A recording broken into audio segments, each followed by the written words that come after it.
Hello, good morning, good afternoon, good evening, depending on where you watch my video from. My name is Helen and welcome to my channel, Just to Telling YouTube channel. The channel where they give you all the news and entertainment of things that happen around us, bring it to just step as they hot.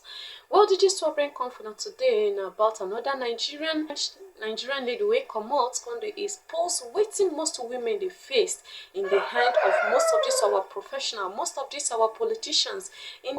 Maybe they won't find work and then go meet some politicians, some people, some men go they take advantage of them. Then go they take advantage of on them based on say they won't give them job. Just man just come on, just they expose plenty thing based on waiting Senator Natasha they go through.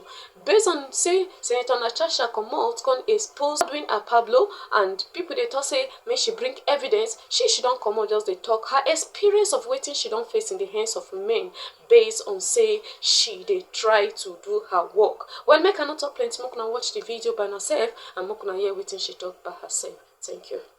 Nigeria, to get government appointed jobs, contracts, you need to know people. I don't care what qualifications you have. I don't care how good you are at your job. You need to know the right kind of people.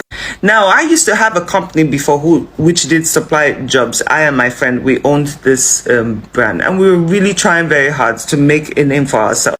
Now, did we have the connection? Hell yeah, we did. We had a great connection, like the people we knew, who. But you see, now with that connection still, you still have to go forward and meet the people, So we were recommended to this particular institution. I don't want to mention what it was, but you would think that people in that establishment are more decent than we know.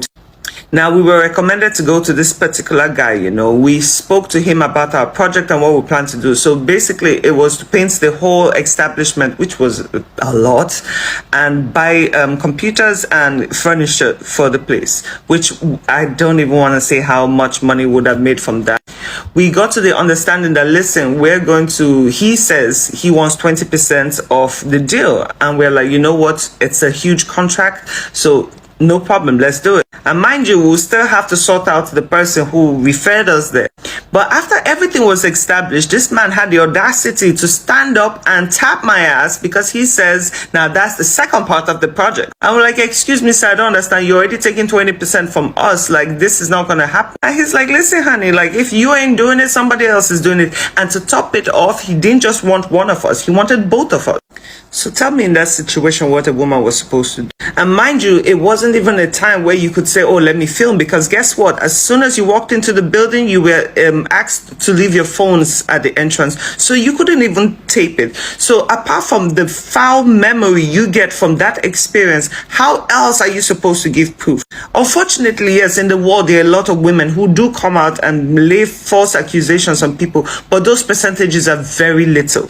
Tell me what I should have done in that situation. Situation number 2.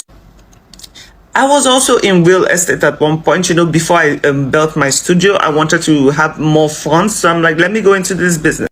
Now, on this particular day, I met this guy. He sounded very decent. He was as old as my father.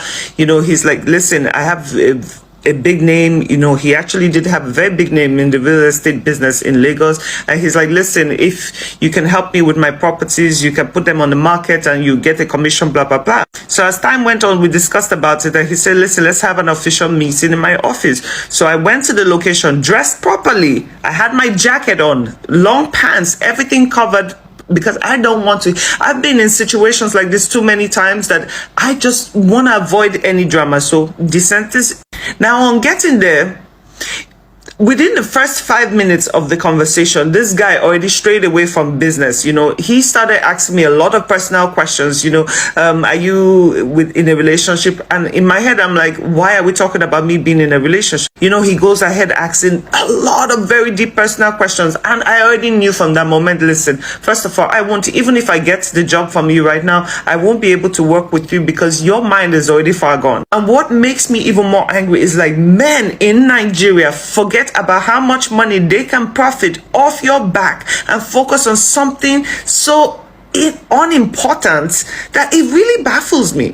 Anyway, After a little while longer, 20 minutes, I felt very uncomfortable with the line of questioning this man was putting. So I said, listen, I do have another meeting. I have to leave, blah, blah, blah. We'll keep in touch.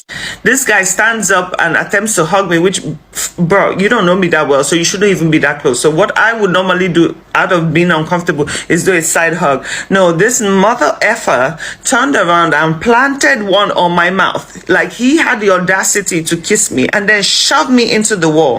Now, I'm not going to lie, in that instant, I had so much fear in my heart because, first of all, his office was in the back. There was only a secretary way in front. Even if I screamed, nobody would have heard me. And just oh my God.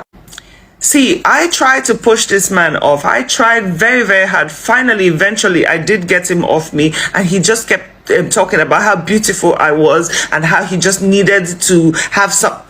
See, I got myself out of there. The first thing I did was block that man's number. That was a dead deal. And I'm not gonna lie, I got home and I cried because I'm like, how much does somebody have to go through to deal just to provide for your family? Now, I kept receiving calls, no joke, for about 3 months. It was minimum of 7 calls a day to 28 calls a day. This man will call off different numbers. Remember, I blocked him. So he will call me off different numbers saying how he really wants me, how he did it. Forget all the real estate. There was nothing about work. I threatened this man. I screamed at him. I blocked more numbers. More numbers kept calling me. The only time this guy backed off was when I threatened, because I started taping the conversations. I'm like, listen, I need to have proof, because if I ever have to report this guy, I need to have something. The only time this man backed off was when I threatened to expose him on social media, because he had the family, he had children, he had everything. You know, that was the only time he decided to back off. But why do I have to go through that? Senator Natasha is a very beautiful woman. I mean, the more I listen to her, how like she's gorgeous. I understand why some men will have the audacity to even approach her in such a manner. They don't care if you're married. If, like I said in my previous video, they don't care if you're married, if you're pregnant. They do not care. They want what they want when they want it, and you're supposed to deliver. I have lost so many jobs and great opportunities in my life because I refuse to fall for this. Because listen, if I would ever have to do anything with any man, it is because I want to, because I genuinely like you. There is no way in hell you're going to put pressure on me and feel like because you're going to put a couple of thousand in my account or millions, you think you are. And oh my God, my strong head is more than the money you want to give me. And then some people have the audacity to say women are emotional. Men, I am sorry, and this is another topic, men have always, from the beginning of time, known to be the most emotional people ever. But you know what? We will take that one too. Call us emotional. We're fine with that too.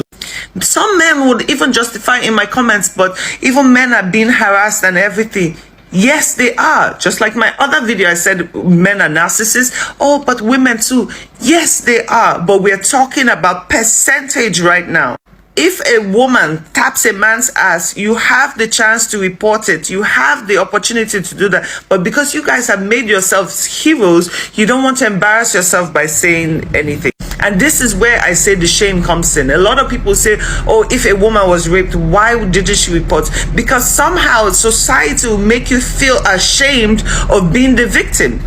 So no, in many situations, you might not have evidence, but I very, very much doubt that the woman with this prestigious reputation she has will go and make a false accusation on a man just for what? What would be the point for her to publicly embarrass herself that way?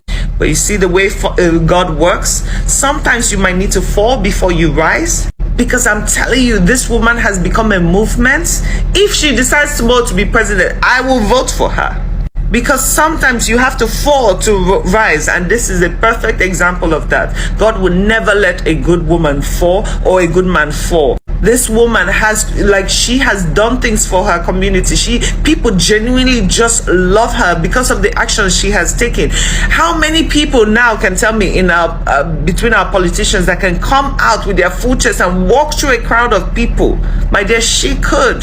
That woman is an iron woman, and if you cannot give her the respect, shocking rubbish, because we don't want to hear it. We want a better community, and that's that. We're not comparing ourselves to anyone else. We need to reform us first.